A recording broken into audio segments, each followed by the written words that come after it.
বান্দৰদেৱাত এটা কাবাৰীতে চোৰৰ পৰা ক্ৰয় কৰিলে চুৰি সামগ্ৰী। লক্ষাধিক টকাৰ মূল্য সামগ্ৰী চোৰৰ পৰা ক্ৰয় কৰিলে মাত্ৰ ২৫০০ টকাত কাবাৰী মালিক দ্বিজেন মজুমদাৰে। আকৌ বান্দৰদেৱাত চোৰৰ পৰা ক্ৰয় কৰি কাবাৰীৱালাই ল'লে লক্ষাধিক টকাৰ মূল্যৰ মেচিনেৰী সামগ্ৰী। চোৰক মাত্ৰ ২৫০০ টকা দি ক্ৰয় কৰিলে লক্ষাধিক টকাৰ মূল্যৰ সামগ্ৰী। অৱশেষত আৰক্ষী আৰু ছাত্ৰ সন্থাই ধৰা পেলালে চুৰি সামগ্ৰী ক্ৰয় কৰা কাবাৰীৱালা দ্বিজেন মজুমদাৰক। হাৰমতিৰ এটা গেৰেজৰ পৰা দুদিনমান পূৰ্বে এটা চোৰে চুৰ কৰি মেচিনেৰী সামগ্ৰীবিধ বিক্ৰী কৰিলে বান্দৰদেৱা আই থানৰ সমীপৰ দ্বিজেন মজুমদাৰৰ কাবাৰীত। ইতিমধ্যে গেৰেজটোৰ স্বত্বাধিকাৰীয়ে গোচৰ তৰিছে হাৰমতি আৰক্ষী চকীত। খেৰাজঘাট সীমান্ত আঞ্চলিক ছাত্ৰ সন্থাই চুৰি সামগ্ৰী ক্ৰয় কৰা দ্বিজেন মজুমদাৰৰ কাবাৰীটো অতি শীঘ্ৰে বন্ধ কৰিবলৈ দাবী জনাইছে। এইটো মই থানাত এজাহাৰ দিছোঁ বাৰু। চুৰ কৰি ক'ত বেচিছিলে? চুৰ কৰি কাবাৰীত বেচিছিলে। অঁ হয়। আগতো আপোনাৰ এনেকৈ দোকান মানে গেৰেজৰ চুৰটো হয় নেকি? আগত হৈ আছিলে, গম পোৱা নাছিলোঁ, ধৰিব পৰা নাছিলোঁ। হয়। আপোনাৰ গেৰেজটো কোন জেগাত আছে? গেৰেজটো আপোনাৰ আছামাইটিৰ ওচৰত।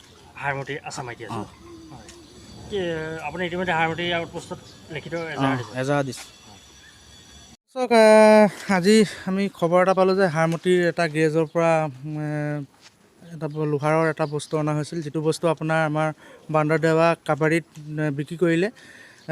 কাবাৰীজনৰ মালিকৰ নামটো হৈছে তেওঁ দ্বিজেন মজুমদাৰ।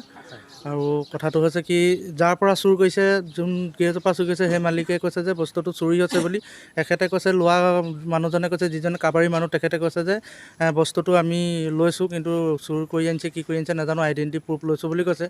কথাটো হ'ল কি, বস্তুটো আমাৰ বান্দৰদেৱা জেগাটোত এনেকুৱা অনেক ধৰণৰ চুৰ হৈ থাকে যিকোনো বস্তু, আৰু চোৰে চুৰ কৰি বস্তুবোৰ আমাৰ কাবাৰী যিসকল মালিক তেখেতসকলক বিক্ৰী কৰে, আৰু এনেকুৱা ধৰণৰ কাৰ্য এনেকুৱা হৈ থাকে। কিন্তু কথাটো হ'ল, আমি ছাত্ৰ সন্থাই এটাই দাবী জনাব বিচাৰিছোঁ, এনেকুৱা কাৰ্য অনাগত দিনত নহওক। ইতিমধ্যে যোন গেৰেজৰ পৰা বস্তুখিনি চুৰ হৈছিলে, সেই গেৰেজৰ মালিকে আমি জানিব পৰা মতে হাৰমতি আৰক্ষী থানাক এজাহাৰ দিছে। ইতিমধ্যে হাৰমতি আৰক্ষী থানা ইয়াত বিষয়ববীয়াসকল আছে। আমি এটাই কথা ক'ব পাৰিছোঁ, আইনক এটাই আমি দাবী জনাব বিচাৰিছোঁ, আইনৰ সুৰুঙা লৈ যাতে তেখেতসকলে বাচি যাব নোৱাৰে, ইয়াৰ ওপৰত তদন্ত কৰক, অতি সোনকালে তদন্ত কৰি দোষীক কৰায়ত্ব কৰি শাস্তি প্ৰদান কৰক। আমাৰ ছাত্ৰ সন্থাৰ দাবী, কোনোমতে যাতে আইনৰ সুৰুঙা দি বাচি চাব নোৱাৰে। আৰু এই যিজনে বস্তু কিনিছিলে, দ্বিজেন মজুমদাৰ বুলি কয়, তেখেতে যদি প্ৰকৃততে চুৰি বস্তু লৈছিলে, তেখেতৰ এই কাবাৰীটো বন্ধ কৰি দিব লাগে, অনাগত দিনলৈকে বন্ধ থাকিব লাগে, তাৰে ছাত্ৰ সন্থাই দাবী জনাইছোঁ। তিনিটা মানে আনি দিলে আজি 4 দিনমান আগত।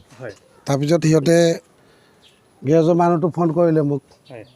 ফোন কৰাৰ পিছত মই ক'লোঁ, হয় বস্তুটো দি গৈছে, কিন্তু সিহঁতৰ নিজৰ বুলি কৈছে। দামটো 25 টকা কেজি দাম দিয়া হৈছে, 1 কুইণ্টেল মাল হৈছিলে। তাৰপিছত সিহঁতে ফোন কৰিলে মোক, বস্তুটো আছে নাই? মই বোলো আছে বস্তুটো, আহা চাই যোৱা, তোমালোকৰটো হয় নহয়। তাৰপিছত আৰু সিহঁতে দি গ'ল, আইডি প্ৰুফ দিলে, কণ্টেক্ট নম্বৰ দিলে, কি আমাৰ নিজৰ বস্তু।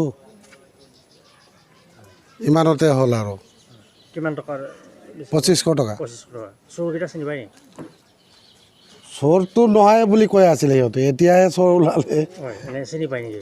এনেই চিনি নাপাওঁ, সিহঁতৰ গেৰেজৰ মাল বুলি কৈ আছিলে। হয়। নাই, আমাৰ ইয়াত চুৰি বস্তু আজিলৈকে কিবা হেৰি হোৱা নাই, আৰু মই চুৰি বস্তু নলওঁ কেতিয়াও। এইটো প্ৰথম ল'লে? প্ৰথম লোৱা মানে এইটো নাজানাকৈ লৈছোঁ। এতিয়াও চুৰ হয় নহয় সিহঁতে জানিব। গেৰেজৰ মালিক আহি পালে আপোনাৰ ওচৰত? হয়। এতিয়া কি কৰিব আপুনি? নাই, বস্তুটো দি দিম। মইতো সিহঁতৰ লগত আগতে কথা পাতিলোঁ, সিহঁতৰ 4 দিন আগতে কথা চথা হৈ গ'ল, বস্তুটো লৈ যাব, আজি লয় কালি লয়, এনেকৈ থৈ দিছে। ইমানে কথা হ'ল আৰু।